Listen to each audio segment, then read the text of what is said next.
Hello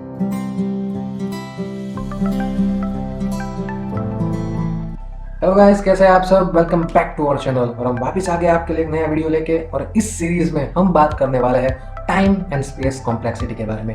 friends, data structure और algorithm समझने से पहले आपको टाइम कॉम्प्लेक्सिटी और स्पेस कॉम्प्लेक्सिटी का फंडा बिल्कुल क्लियर होना चाहिए। ये एक ऐसा टॉपिक है जिसमें हम बार बार कंफ्यूज होते ही रहेंगे, लेकिन इस सीरीज को देखने के बाद फ्रेंड्स ये मेरी गारंटी है कि आपको टाइम कॉम्प्लेक्सिटी और स्पेस कॉम्प्लेक्सिटी से रिलेटेड कोई भी डाउट नहीं रहेगा। तो फ्रेंड्स चलिए शुरुआत करते हैं इस सीरीज की। तो फ्रेंड्स, कोर्स आउटकम क्या होगा इस सीरीज या फिर इस कोर्स को कंप्लीट करने के बाद? आपको एल्गोरिदम के एनालिसिस करना आ जाएगा, आपको एसिम्प्टोटिक्स नोटेशंस के बारे में पता चल जाएगा, उसके बाद आप best case, worst case, average case क्या होता है वो भी आपको पता चल जाएगा, order of growth, upper bound and lower bound क्या होता है वो भी आपको पता चल जाएगा। उसके बाद हम आएंगे अपने मेन टॉपिक पे जो होगा big O notations, omega notations, theta notations.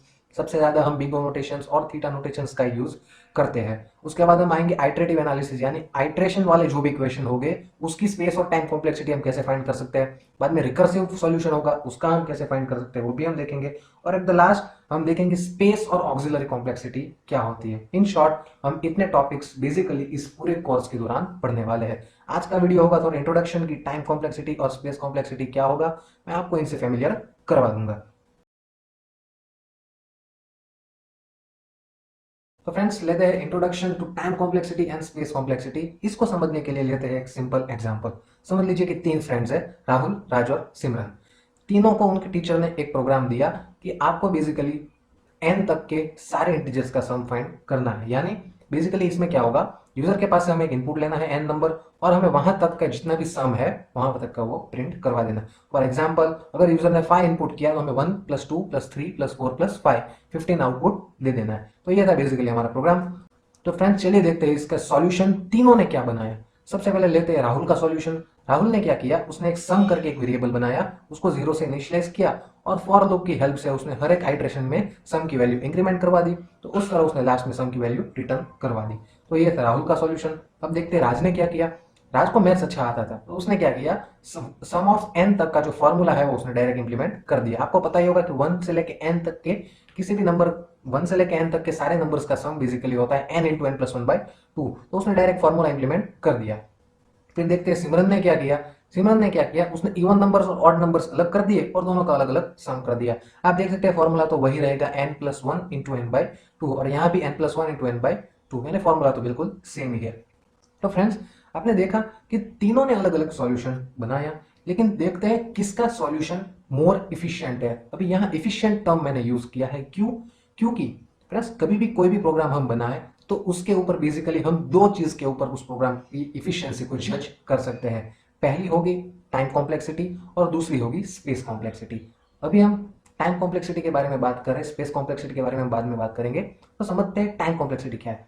Time complexity is the computational complexity that describes the amount of time a computer takes to run an algorithm। यानी कोई भी एल्गोरिदम्स को रन करने के लिए उस प्रोग्राम ने कितना टाइम लिया, उसको हम बेसिकली टाइम कॉम्प्लेक्सिटी कहते हैं। फॉर एन एग्जाम्पल, हम इसी क्वेश्चन के बारे में बात करते हैं। जो राहुल ने जो सॉल्यूशन बनाया उसमें देख सकते हैं हमने एक फॉर लूप यूज किया है जो एन टाइम्स रन कर रहा है, यानी इस प्रोग्राम की टाइम कॉम्प्लेक्सिटी है ऑर्डर ऑफ एन।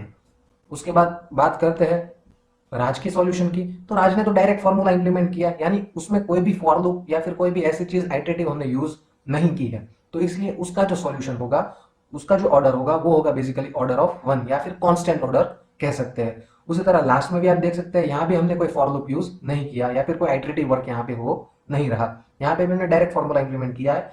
तो इसी तरह यहाँ पे भी जो ऑर्डर होगा वो होगा कांस्टेंट, यानी फर्स्ट प्रोग्राम के लिए जो हमारी टाइम कॉम्प्लेक्सिटी है वो होगी ऑर्डर ऑफ एन, यानी वो एन की वैल्यू पे डिपेंडेंट है। सेकंड सॉल्यूशन में अगर हम बात करें तो यहाँ पे वो एन के ऊपर डिपेंडेंट नहीं है। आप एन की कोई भी वैल्यू दे दीजिए, समझ लीजिए आपने एन की वैल्यू दे दी 5, तो हमारा आउटपुट डायरेक्ट हो जाएगा 15। यहाँ पे भी सेम प्रोसेस होगा, यानी ये दोनों सॉल्यूशन के लिए हमारी टाइम कॉम्प्लेक्सिटी है कांस्टेंट वैल्यू है, और यहाँ के लिए वो ऑर्डर ऑफ एन या फिर हम कह सकते हैं लीनियरली डिपेंडेंट है एन पे। तो फ्रेंड्स ये था बेसिकली टाइम कॉम्प्लेक्सिटी। अगर आपको समझ में नहीं आया तो जैसे ही हम कोर्स में आगे बढ़ेंगे आपको और क्लियर आइडिया आ जाएगा कि टाइम कॉम्प्लेक्सिटी और स्पेस कॉम्प्लेक्सिटी होती क्या है। टाइम कॉम्प्लेक्सिटी तो हमने देख ही ली, और देखते हैं स्पेस कॉम्प्लेक्सिटी क्या है। The space complexity of an algorithm और a computer program is the amount of memory space required to solve an instance of computational problem as a function of characteristic of input, यानी जो भी memory हमें चाहिए किसी भी programme को run करने के लिए वो बेसिकली हमारी स्पेस कॉम्प्लेक्सिटी है। और एक और चीज फ्रेंड्स जो आपको हमेशा ध्यान में रखनी है, time complexity and space complexity should be minimum for efficient program. यानी कोई भी एफिशिएंट प्रोग्राम आपको बनाना है तो उसके लिए आपकी टाइम कॉम्प्लेक्सिटी भी मिनिमम होनी चाहिए और स्पेस कॉम्प्लेक्सिटी भी मिनिमम। इन लेमेन्स लैंग्वेज हम ये कह सकते हैं कि उस प्रोग्राम को रन करने के लिए कम टाइम लगना चाहिए और उस प्रोग्राम को जो मेमोरी अलॉट होनी चाहिए वो भी मिनिमम होनी चाहिए। तो फ्रेंड्स इस तरह हमने स्पेस कॉम्प्लेक्सिटी और टाइम कॉम्प्लेक्सिटी के बारे में एक रफ आइडिया ले लिया है कि बेसिकली ये है क्या। अब नेक्स्ट वीडियो से हम शुरुआत करने वाले हैं एल्गोरिथमिक एनालिसिस। उसमें मैं बात करूंगा कि आप कैसे एनालिसिस कर सकते हैं एल्गोरिथम्स की। और तब तक के लिए friends thank you, bye bye, शब खैर।